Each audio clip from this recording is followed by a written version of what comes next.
ipapadala naman natin to sa Zamboanga City ngayon. So aalamin natin dito sa kung magkano yung pa-ship ng... So ayan mga ka-classic, nandito tayo ngayon sa Navotas at ngayong araw magpapadala tayo ng motor, yung TMX 125 na ginawa natin. So labasin natin mga ka-classic. So ito nga pala yung gamit natin sa sasakyan. Yan siya mga ka-classic. Tatas ng YouTube yan. So yun, ito nga pala yung TMX 125 na binili natin nun mga ka-classic, na brand new, pinabili ng client natin na taga Zamboanga. So ngayon natapos na siya. Ipapadala naman natin to sa Zamboanga City ngayon. So aalamin natin dito sa magkano yung pa-ship ng gantong motor TMX 125 na papunta sa Zamboanga City. Kasi nung nakaraan nagpadala tayo sa Tubo, halos sinabot ng 12,000 eh.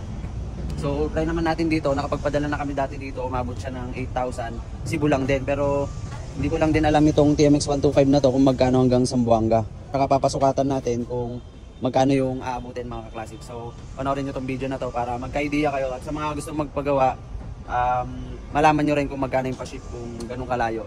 At bago pala natin ipasukatan yan mga ka-classic, pakita muna natin yung kapirasong montage niya syempre.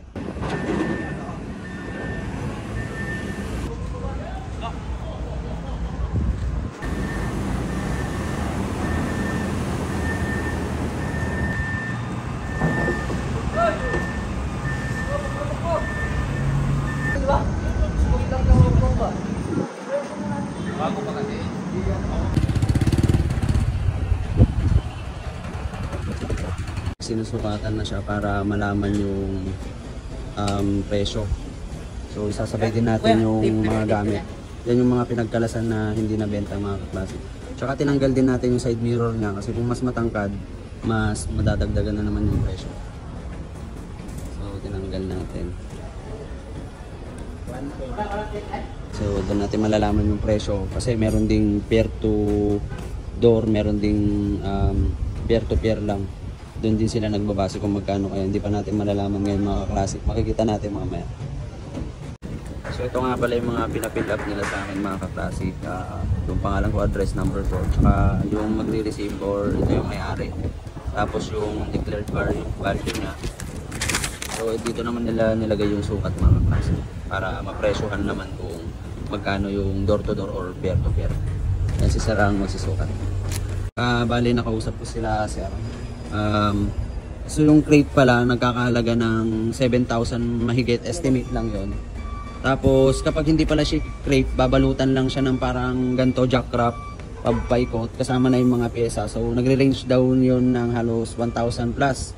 Makapal naman daw yung ilalagay nilang jackrap mga ka-classic. So yun ang nabanggit nung si kuya. Kaya itatawag ko sa may-ari to mga ka-classic kung mas gugustuhin niyang naka-crate na nagkakahalaga ng 7,000 or babalutin na lang na nagkakahalaga ng 1,000. At safe naman din pareho na makakarating sa paroroonan nitong motor. Yan nga pala yung ginawa nating TMX 125 na brand new na pinabili sa atin ng client natin na taga Zamboanga. Scrambler build siya mga ka-classic. Basic build lang naman yung ginawa natin. At hindi naman tayo nagpalit ng fork or inverted fork niya, hindi rin tayo nag-disc brake. Nagpintura lang tayo ng makina, yung tangke niya pa rin to na stock. Side cover, tinanggal lang natin yung sticker. Tapos nag-extend tayo ng swing arm mga ka-classic, kaya mukha siyang mahaba. Tapos yan, LED na headlight, fender na nakadikit sa gulong. Tapos speedometer na analog, fat bar na handlebar. Tapos ito nga pala side mirror niya, tanggal natin. Tol yung susi nga, i-check na natin yung ilaw niya. Pagkanahin mo lahat yung ilaw tol, paandarin mo na rin.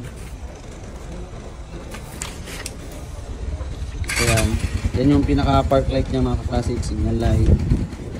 Tapos yung pipe niya, naka bullet pipe pala ito mga ka-classic, pero hindi natin tinanggal yung silencer niya para kasama na yun sa pag-uwi. Yung may-ari na lang ang magtatanggal niya. So yan yung naging resulta ng brand new na binili natin, TMX 125.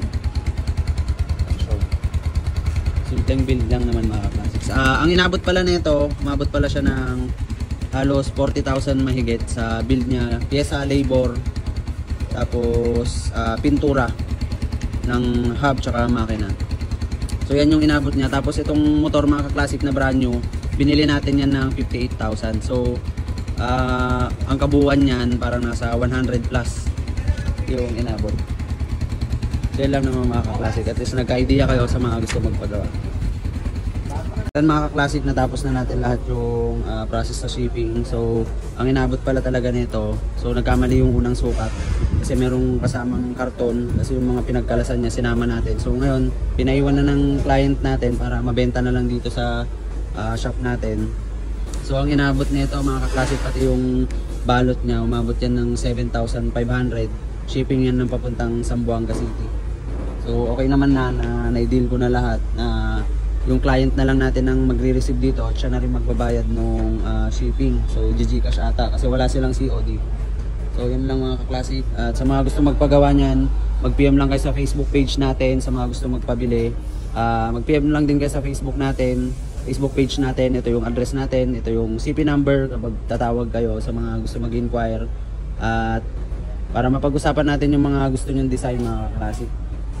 So hanggang dyan na lang mga ka-classic. Peace out.